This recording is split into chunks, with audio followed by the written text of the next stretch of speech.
Hello दोस्तों, मैं हूँ सी दिव्या अग्रवाल और आप देख रहे हैं टैक्स विदाउट टीयर्स। उम्मीद करती हूँ कि आपको मेरे चैनल का कंटेंट अच्छा लगता है। अच्छा लगता है तो आप मेरे यूट्यूब चैनल को सब्सक्राइब कीजिए, फॉलो कीजिए। साथ ही आप मुझे बाकी सभी सोशल मीडिया हैंडल्स पे फॉलो कर सकते हैं। क्यूआर कोड को आप स्कैन कर सकते हैं, जो आप स्क्रीन पे देख ही सकते हैं। दोस्तों, आज की वीडियो का क्या एजेंडा है? जीएसटी रिटर्न्स में 2025 में भी आए हैं कई सारे बदलाव।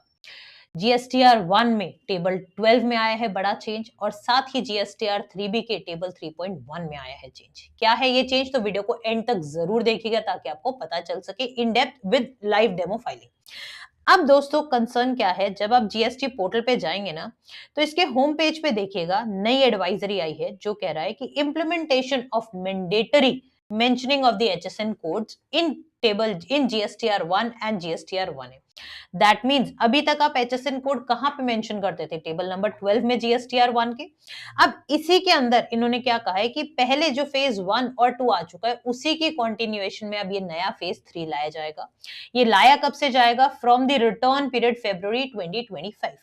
इसमें क्या-क्या चेंज लाया जाएगा कि पहली चीज, जो आप मैनुअल एंट्री कर रहे थे ना एचएसएन कोड के, अब आप वो नहीं कर पाओगे। अब आपको डायरेक्टली जो ड्रॉप डाउन लिस्ट दे रखी होगी उसमें से एचएसएन कोड सेलेक्ट करना होगा।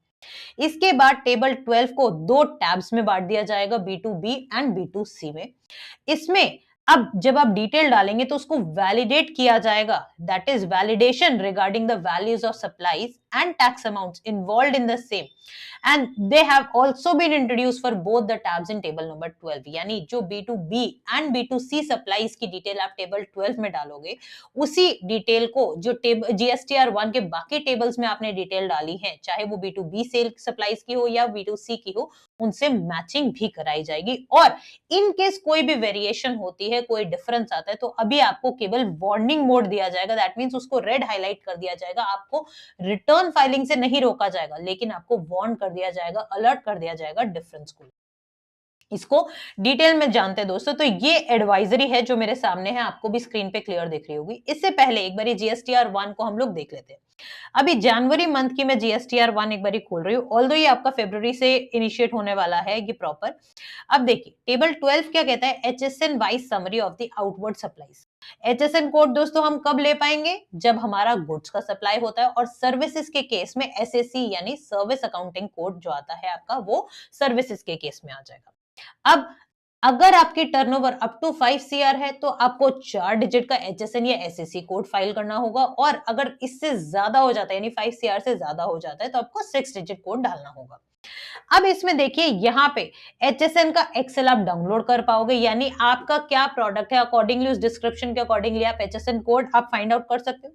बाद में आपको यहाँ पे अभी आप जो मैनुअल एंट्री करते हो उसकी जगह आप दोस्तों ये मानिए, सपोज कीजिए मैंने यहाँ पे डाला, तो ये देखिए आपके पास इधर ड्रॉप डाउन लिस्ट में से ही फिर आपको फाइनली इसको सेलेक्ट करना होगा।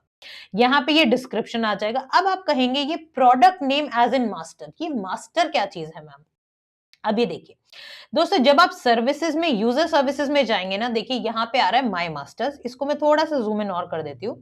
अब यहाँ पे देखिए प्रोडक्ट मास्टर, इधर आप क्या कर सकते हैं? कोई भी आपने, अगर आप प्रोडक्ट ले रहे हो, जैसे मैं कंस्ट्रक्शन सर्विसेज का अगर मैं डालूं, तो यहाँ पे मेरे पास आ गई इसका प्रोडक्ट नेम। मुझे अपने लेजर में क्या नाम उसका क्रिएट करना है, क्या डिस्क्रिप्शन देनी है, तो अकॉर्डिंगली मानो ये वर्क्स कॉन्ट्रैक्ट सर्विस में डालती हूँ इसके अंदर,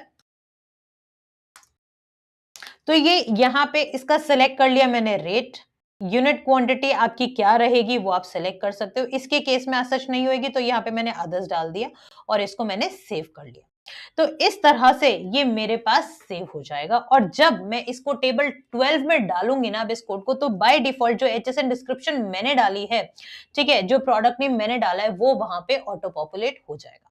इससे बेनिफिट ये होने वाला है, टेबल 12 के लिए आपको बार बार ही अलग से डिटेल नहीं निकालनी होगी। आप माय मास्टर से अपने एचएसएन कोड को आप ले सकते हो। अब यहाँ पे दोस्तों चेंजेस क्या आने वाले हैं, एक बार इस डिटेल एडवाइजरी को पढ़ लेते हैं।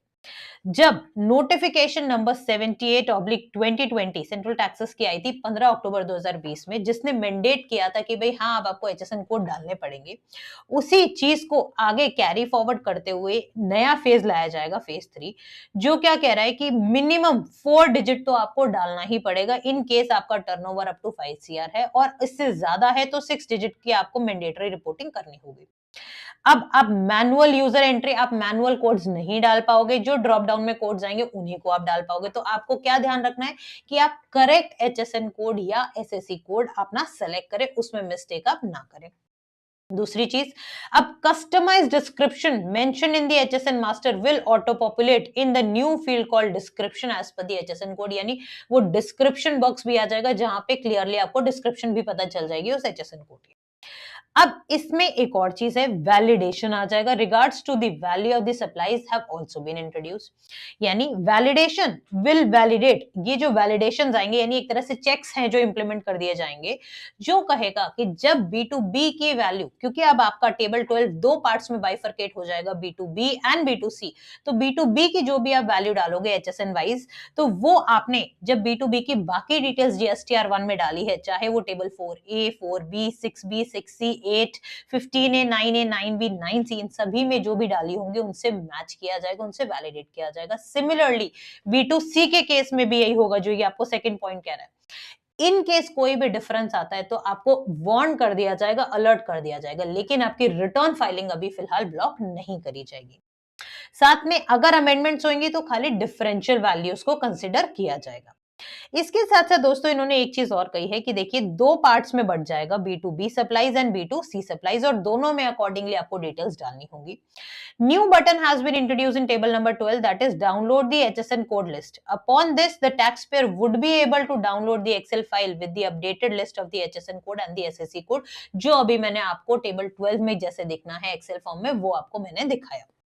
अब the button for product name as in my master has now been made searchable, अब आप उसको भी देख पाओगे। Taxpayer can search the description provided by them in my HSN master and upon selection of the same the HSN code description UQC and the quantity shall auto populate, यानी अब आपको table 12 भरने में उससे आसानी हो जाएगी, आप पहले से अगर मास्टर्स क्रिएट करके रखोगे तो। इसके साथ साथ दोस्तों अब 3B में क्या चेंज आया है, अगर मेरी सेल्स रिटर्न किसी पर्टिकुलर मंथ में सेल्स से ज्यादा है, या फिर उस मंथ में शायद सेल्स है ही नहीं और सिर्फ सेल रिटर्न है, तो ऐसे में नेगेटिव सेल फिगर में कैसे दिखाती थी जीएसटीआर 3B में, अभी तक इसका सोल्यूशन नहीं था, लेकिन अब 3B में अब आप नेगेटिव फिगर्स टेबल 3.1 में डाल पाओगे। तो ये भी एक बड़ा अपडेट है अपने आप में कि अगर इस तरह का कोई भी सिचुएशन आपको अराइज होता है तो आप नेगेटिव फिगर्स डाल पाओगे, आपको कोई इश्यू नहीं आने वाला।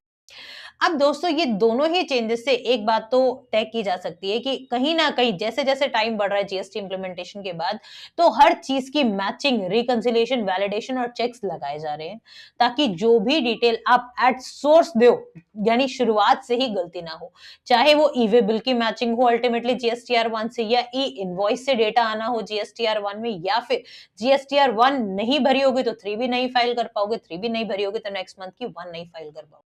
तो उसी दिशा में अब ये बात आ जाती कि टेबल 12 में जो अब आपने एचएसएन वाइज अब डिटेल दोगे, B2B की अलग और B2C की अलग, उसको जीएसटीआर 1 में ही जो आपने बाकी डिटेल्स दिए उससे भी मैच किया जाएगा। अभी फिलहाल अगर वेरिएशन होता है तो केवल वार्निंग दी जाएगी, बट हो सकता है गोइंग फॉरवर्ड वो शायद अलाउ ही ना किया जाए, आपको कंप्लीट मैच करना होगा। फिर अकॉर्डिंगली आपको 3B से फिगर्स मैच करने होंगे, अगर नहीं होता तो ऑटोमेटेड आपके पास नोटिस आ जाता है कि भाई अगर डिफरेंस है तो क्यों है और क्या नहीं है, डिफरेंस को आपको जस्टिफाई कराना। तो अल्टीमेटली बात क्या हो जाती है कि आपको सोर्स डेटा, यानी जो आपके टैक्स इनवॉइस आप जनरेट कर रहे हो, या आपको जो टैक्स इनवॉइस आपको मिल रहे हैं परचेज के टाइम पे, आपको उनको प्रॉपर एंट्री आपको करानी है अपने अकाउंटिंग सॉफ्टवेयर में, ताकि आप जब रिटर्न्स भरे उसमें गलती ना हो। अगर उसमें गलती नहीं होगी तो कहीं ना कहीं आपके पास नोटिस भी कम आएंगे और अकॉर्डिंगली आपको कंप्लायंस भी आपकी बेटर और एक्यूरेट मैनर में हो पाएगी। उम्मीद करती हूँ कि आपको मेरा ये वीडियो अच्छा लगा है, कमेंट करके जरूर बताइएगा। स्टिल अगर आपको कोई कंसर्न है, डाउट है, इशू है, तो please feel free to comment in the comment box, and definitely आप अपने इसे प्रोफेशनल सर्कल में, बिजनेस सर्कल में शेयर कीजिएगा, ताकि बाकी सब लोगों को भी इंफॉर्मेशन मिले कि क्या क्या चेंजेस आए हैं जीएसटी रिटर्न्स में। Thank you so much and have a nice day.